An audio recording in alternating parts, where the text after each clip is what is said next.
Hello everyone. आदरणीय ज्ञानेश कुमार जी, आज का वीडियो आपको एड्रेस करते हुए है डायरेक्टली। आपकी थोड़ी देर पहले एक वीडियो दिखी है कि आप अपने ईसीआई में बैठे हुए बिहार में जो वोट डालने औरत आई हुई थी वोटर सेंटर्स में, बूथ्स पे आप बैठकर उनका फुटेज देख रहे थे और वो फुटेज देखते हुए का भी फुटेज बना के आपने पब्लिक डोमेन में साझा किया है। तो वही पूछना चाह रही थी कि अब महिलाओं की प्राइवेसी और उनकी इज्जत कहाँ गायब हो गई। आपने तो बहुत बड़ा एक एक्सक्यूज दिया था हम सबको कि हम सीसीटीवी फुटेज साझा नहीं कर सकते क्योंकि औरतों की प्राइवेसी और उनकी इज्जत का क्या होगा।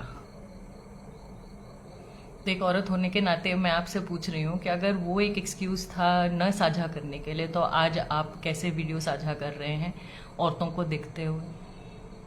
उनकी इज्जत नहीं खराब हो रही या उनकी प्राइवेसी अब भंग नहीं हो रही आपके देखने से? और ऐसी एक्सक्यूजेस के पीछे आप पिछले कई महीनों से छुपते आ रहे हैं। समझ रहे हैं कि आपको पॉलिटिकली अपॉइंट किया गया है और आप पूरी कोशिश कर रहे हैं इस सरकार का बचाव करने में, लेकिन इसका ये मतलब तो नहीं ना कि आप अपने जिस देश की सेवा में आप एम्प्लॉयड हैं, कि आप अपने देश से ही नमक हरामी कर बैठे हैं।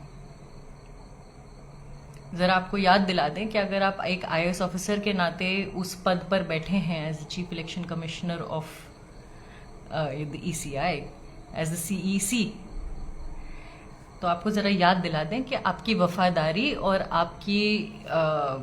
आपकी जो सर्विस है वो इस देश के लिए है। और आपने जो, शायद आप भूल गए, आपने ओथ लिया था अपने सर्विस के स्टार्ट में, वो कॉन्स्टिट्यूशन ऑफ इंडिया के ऊपर हाथ रख के लिया था ना, या भूल गए हैं आप?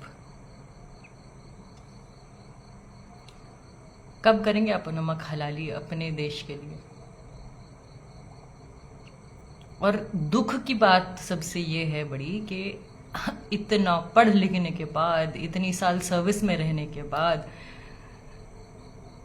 आप ऐसे कार्य कर रहे हैं। ये है क्या आपकी लेगेसी जो आप पीछे छोड़ना चाहते हैं? Is this the legacy that you want to leave behind? आपके पढ़े लिखे होने का क्या फायदा है? पॉलिटिशियन तो आते हैं और जाते हैं, तो टेम्परेरी होते हैं। आप तो सिस्टम का पार्ट हैं। आपने तो हमारे संविधान के ऊपर रख के शपथ ली है ना सर्विस में घुसते वक्त, तो आप हमारे देश के संविधान के लिए नमक हलाली कब करेंगे? और एक औरत होने के नाते तो मैं आपको बहुत क्लियरली बोल देती हूँ, औरतों के पीछे ना छुपिए, औरतों के पीछे ना छुपिए। हम चाहते हैं कि सीसीटीवी फुटेज साझा किया जाए।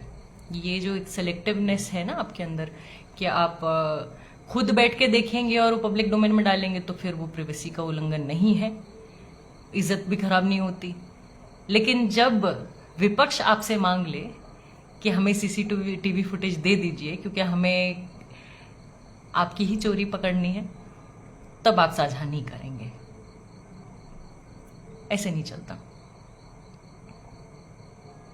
और आपके साथ साथ मैं सारे उन आईएएस ऑफिसर्स जो सिविल सर्वेंट्स हैं, आईपीएस में हैं, जो भी गवर्नमेंट सर्विसेज में हैं, whether at the national level और एट द स्टेट लेवल्स, मैं सबसे यही प्रश्न करूंगी कि अगर आप लोग सरकार में बैठे ऐसे कार्य कर रहे हैं जहां पे